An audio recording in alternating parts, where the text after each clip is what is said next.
In 1945, our parents went away and left us in the care of two men who may have been criminals.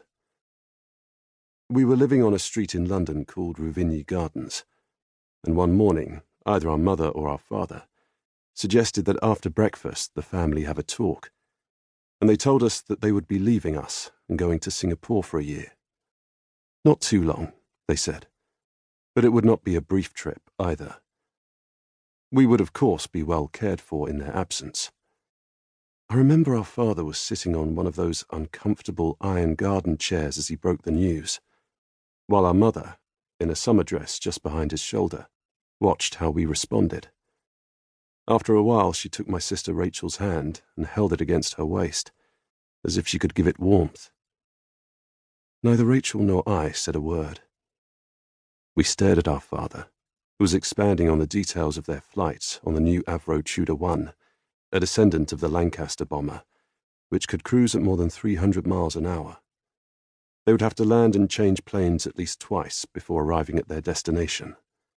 He explained he had been promoted to take over the Unilever office in Asia, a step up in his career. It would be good for us all. He spoke seriously, and our mother turned away at some point to look at her August garden. After my father had finished talking, seeing that I was confused, she came over to me and ran her fingers like a comb through my hair. I was 14 at the time, and Rachel nearly 16, and they told us we would be looked after in the holidays by a guardian, as our mother called him.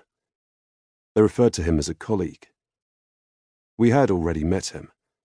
We used to call him the Moth, a name we had invented.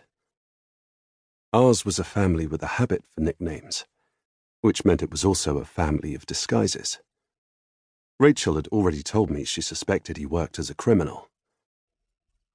The arrangement appeared strange, but life still was haphazard and confusing during that period after the war, so what had been suggested did not feel unusual.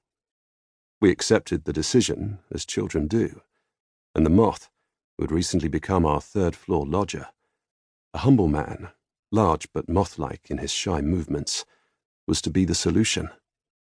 Our parents must have assumed he was reliable. As to whether the Moth's criminality was evident to them, we were not sure. I suppose there had once been an attempt to make us a tightly knit family. Now and then my father let me accompany him to the Unilever offices, which were deserted during weekends and bank holidays, and while he was busy, I'd wander through what seemed an abandoned world on the 12th floor of the building. I discovered all the office drawers were locked.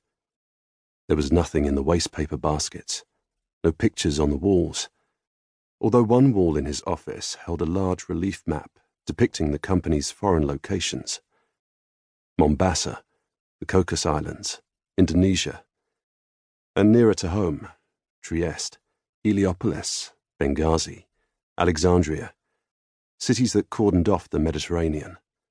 Locations I assumed were under my father's authority. Here was where they booked holds on the hundreds of ships that travelled back and forth to the east. The lights on the map that identified those cities and ports were unlit during the weekends, in darkness, much like those far outposts.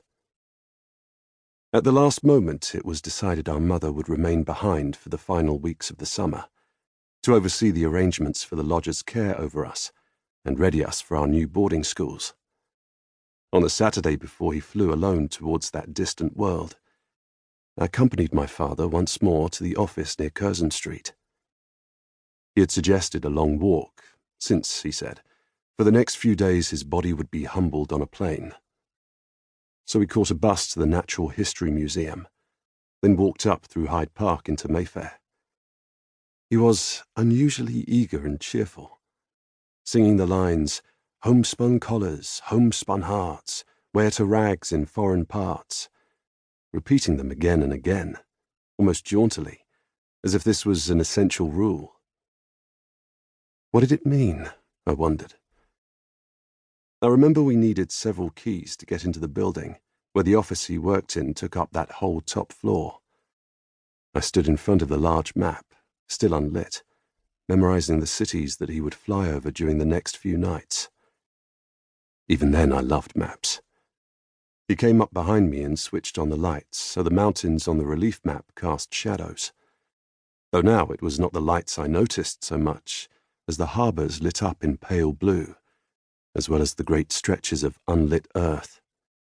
It was no longer a fully revealed perspective, and I suspect that Rachel and I must have watched our parents' marriage with a similar flawed awareness. They had rarely spoken to us about their lives. We were used to partial stories. Our father had been involved in the last stages of the earlier war, and I don't think he felt he really belonged to us. As for their departure, it was accepted that she had to go with him. There was no way, we thought, that she could exist apart from him. She was his wife. There would be less calamity, less collapse of the family, if we were left behind as opposed to her remaining in Ruvigny Gardens to look after us. And, as they explained, we could not suddenly leave the schools into which we had been admitted with so much difficulty. Before his departure, we all embraced our father in a huddle, the Moth having tactfully disappeared for the weekend.